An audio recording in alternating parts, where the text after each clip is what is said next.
What were just you like the dreaming kids. of? What were you dreaming of? Oh, some kind of jet lag. Thank you for enjoying.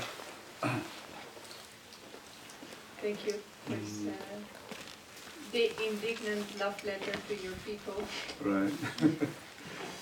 When did you decide to make this film? Well, I really wanted to go there right after the devastation, the day after, but we couldn't go there. So, and then otherwise I was doing other things. And then I think 4 months later I went there. For the first time I went there and started just shooting. It's just a random thing. I just want to do some footage, maybe I'll give it to CNN or some network or Easy France Press. While I was staying there, I noticed the kids. I started following their lives. I followed the lives of like 10 kids there.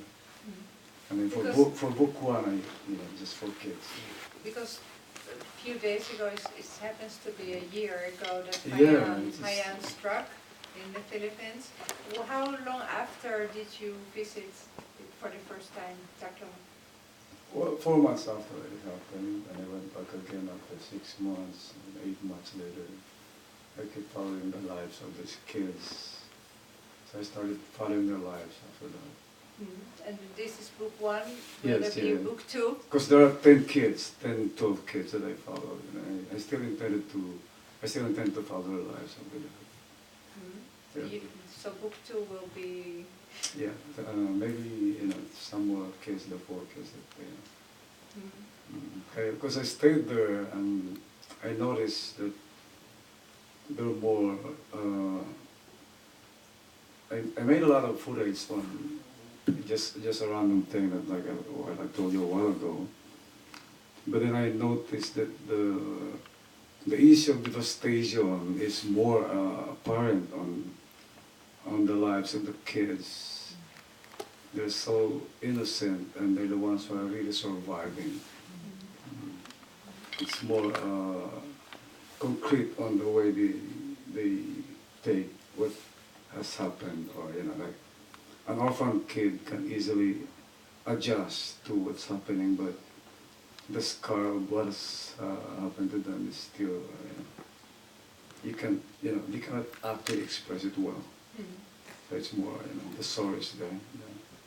I know I want to work on that, and not in a very, very, I don't want to be very, very, what do you call that, obtrusive in their lives. I just want to follow them. And see what they are as storm adults. Yeah. Yeah, storm children. In a way, it's a metaphor for the Philippines, because we're the storm people. On the average, there are like 20 to 28 typhoons and storms in our country. This is an annual thing for us. We're so used to it. It's a part of our lives, the storms and these typhoons. Yeah. And it's changing, right? Yeah, it's changing. Before, I remember the storms and the typhoons come in the months of June, July, and August. Now, strangely, it's the last 5 years, it's November and December. It changed drastically. The weather is more erratic now. And it's more stronger, it's more dangerous. Because the film premiered in Manila about a month ago? Yeah. And it was also a climate event, right? Right. It's sponsored by an activist group called Aquila. In English, Aquila is great. They've been doing a lot of work on these things.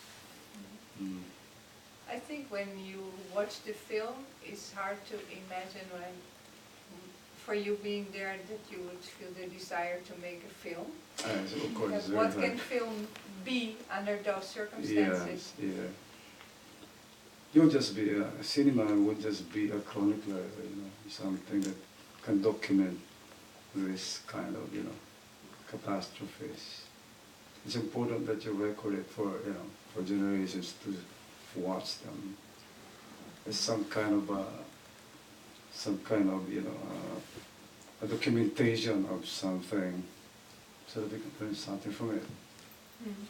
And also, it's a thing that's been with us. It's a cultural thing, you know, the issue of the Malays. Filipinos are Malays, where our lives are so dependent on nature. Nature is very giving to us, and at the same time, it's very, very, you know, cruel also to us. And nature is changing because Yes, of that's man. the thing. We couldn't understand nature anymore. Yeah, it's some kind of a love affair, a love-hate thing for us. Because remember, the first time that somebody from the West wrote something about the Philippines, the chronicler of Magellan, Picafetta, he wrote, the first time he saw the Philippines, he said, these islands are so abundant, and people can just sit down and lie down, and nature is very giving. They can live forever with the fruits, the fish, and everything. So he's the first one from the West who noticed this thing, this kind of abundance in our lands. Mm. And No, the only time we get news from the Philippines is when the disaster strikes, and Yes, it it's happens always to be like a that. little bit bigger than the one before. yeah, And then, in best case scenario, there is some kind of emergency response, but we don't Right. see any of that being spent. yeah, What happened? this one. Well, I mean, Yeah, we're so used it's to it. always It's fine. aimed in relation to the Philippines if it's here in the news, but Yeah, it yeah. doesn't seem to land. Right, right. Well, we're so used to it. It's only now that it's being noticed. This week alone, it's all over CNN, it's all over BBC. But it's not being rebuilt. It doesn't look like that. You mean the devastation? Yes. Well, we're so used to, I would call it, it's a vicious cycle of life. We regenerate, eventually. It's like, nature is like that. It devastates you, it kills you at the same time. It will help you regenerate. There's some kind of rebirth also. So we're so used to the kind of cycle. We wait for the regeneration, we wait to be reborn again. Nature is like that. We're used to that. So is it a political film? Well, if you look at what's happening, yes, it's a kind of struggle. Any struggle is political. It can represent something. Like in the case of the Philippines, we're so used to another form of devastation. More than 300 years of Spanish colonization, more than 100 years of, American intervention, American imperialism, and then 24 years of the most brutal part of our history, which is the martial law years of Marcos, and the 4 years of Japanese rape during World War II. It can represent it. It's like a metaphor for us, this kind of cruelty. Yeah. So yes, it's very political. If you look at it the way. Do Filipinos see your films? Do they have ways to see them? Now, yes, it's being noticed now. Oh. Before, no. It's just the campuses, the intelligentsia, the academy before. But now there's a chance now because people are noticing the works. Yeah. So how are they shown? Where? Well, like with this film, it's being shown by that group, the Killer, and there are small little perspectives now in some parts of the country. Yeah. It's So- an artist group, right? That was- Yes. Even the campuses, students are showing the films now. So there's an awareness now for this kind of works. Yeah, at least. Yeah, it's growing anyway. It's culture. Culture grows that way. You don't have to rush. Yeah. You have to be very patient for change. Yeah. I think the sound is also very particular. It's natural sound. It's very kind of sometimes maddening, and usually Right. many times the source is outside of the frame. Mhm. Yeah, cinema is a whole universe, this gamut. It's not just the frame anyway. Cinema is, you know, whatever ratio you use, whether it's 4/3 or the rectangular thing, it's not just the frame. You see beyond the frame anyway. That's cinema. Mm. So you try to make visible what's outside of the frame. Right. You know, it's transcendence, and it's like, you know, you imagine this whole universe in the image of a child, you know. After 1.5 hours, you have the first close-up. Yeah, the scar of life. You see, you know, it's sorrow. It's in the face of this child. So how does it work? I mean, how do you work? Do you decide beforehand? No, documentary is zero. You're ground zero every time. The beauty of documentary, I mean, I'm using beauty. Beauty of documentary is discovery. You discover, you know, if you do documentary, you cannot plan it. You're working on moments. You're working on, you know, some things that you don't know. You follow your gut. You follow the visceral thing. It's very primal. Yep. Because half hour after that, the camera moves. Yeah, you just follow. Sometimes you're just sitting there very sleepy, and oops, something's happening. The next time around, you couldn't shoot because you're weeping already. So you couldn't, you know, focus on what you're shooting. So it hits you like, you know, a rock. So you're there, and then then it hits you. I have to follow him. Yeah, you live with them. You keep waiting. You become the eye. You become the camera. You make your senses work for you naturally, without, you know, imposing anything. You just follow it. Yeah. Maybe I would like to also If you have questions, give an opportunity for questions. I have a question about the last scene. Can you explain why that scene was silent and in slow motion? well, I want to keep that moment when these kids are very playful and they become that, you know. They're so innocent, and you know the place. It's really dangerous. It's, you know, there's a foreboding kind of thing. It's raining. Maybe the wind will become strong, but they keep playing. I know it's a deep, deep part of the ocean. So I just want to keep that moment and, you know, see them move that way. I really want to freeze that thing, but you know, it's just slow-mo.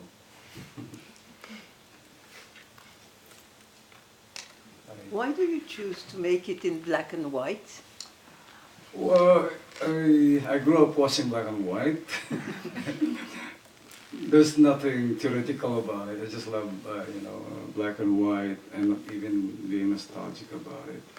It's my kind of, you know, seeing life. I see cinema as black and white, so I love black and white. Thank you. You also seem very related to still photography in the sense that the camera is still. Oh yeah. I started as a photojournalist, so it's part of my life also, doing photography. But then you like the duration of film? Oh yeah. Cinema, you know, it's still a mystery to me. I'm still trying to understand cinema, how it captures life, how it reinvents our memory. Cinema is really powerful. Could be the most powerful medium. I think just recently we had all these experiments here on view in Amsterdam with the Oculus Rift, the virtual reality. Right. And it struck me that this way you tell the story is in a way more immersive than the virtual. That word immersion is very important in cinema. So do you try to construct that as you are in the editing room? Because it doesn't just flow naturally, I know that from experience. It has to be constructed. Yeah, it's not an imposed thing, so you just follow it with my kind of cinema, especially if it's just one frame. You just go for the truth anyway and find the rhythm when you're in the cutting room. It's just finding that kind of thing. You want it to flow like life itself. But you cut with an editor, or you cut it? I cut it myself. I cut my films myself. So it's boring. Sitting there and keep watching, trying to find the rhythm is really Sometimes you have to detach. And who was doing the sound? We just copy the sound, so sometimes I'm alone, sometimes I invite some friends to help me with the sound. So it's The- two of you on The location. two of us, sometimes I'm alone, so sometimes there are 3 people coming. You know. They just want to hang out also. And be part of the sorrow, of the struggle to see these, devastations. More questions? So what surprises me is that the kids don't seem to react to your presence. They just continue doing their Yeah. things. How did you manage to do that? They're so used to it already. You live with them, you stay with them, and after a while they don't care about you anymore. You're just a part of the environment. That's one thing good about documentary. You can actually, be part of it and not being noticed, and you can capture life the way it is. Yeah. Thanks. I was wondering about the subtitling. You choose just 3 moments to do subtitles. Yeah. Why is that choice? I think that's the only time when they actually talk. So, there are times that they talk, but they're just saying things that, it's better that you feel, what they're doing. But the only time that they actually talk about their lives when I caught them under this ship, so they started telling about their lives, and that's it. That's when I said I wanted the subtitles for this, for some people to understand what they were talking about. And one time they all disappear, 5 of them together in very clean white shirts. So I imagine they go to school. Yeah, that's They do. Yeah, the kids still go to school and some, so.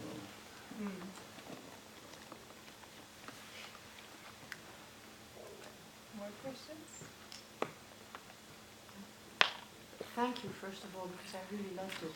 Thank you. And Thank you I'm for coming. also amazed by the editing, because in the beginning you don't explain anything, and you give Yeah. very, very little bits of information, actually after you've already seen things, so you can interpret, Yes, yes.